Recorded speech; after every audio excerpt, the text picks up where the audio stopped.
No niin, rest in peace. Hyvä lopetus.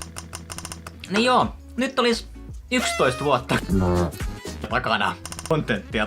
Mun oli pakko astua taaksepäin. Ja me piletettiin niin kovaa, että sähkönkin hinta oli taivaissa. Istuin kynttilään. Viime vuosi oli kyllä oikeesti nyt erilainen, sillä tuli pidettyä semmonen kevyt 7 kuukauden tauko heti tohon takana. Rennompi ote tästä jutusta. Mut nyt kun mä oon hypännyt takaisin videoiden pariin, niin kyllä sitä intoa vähän enemmän löytynytkin, niin kuin on huomannut varmaan noista, että on tullut muutamia pelivideoitakin.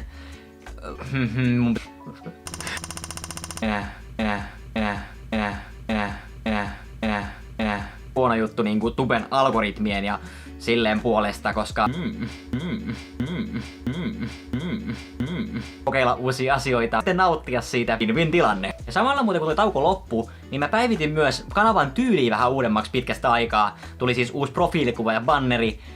Ei ne nyt hirveästi erilaiset oo, mut kuitenkin vastaa vähän paremmin kanavan nykyistä tyyliä.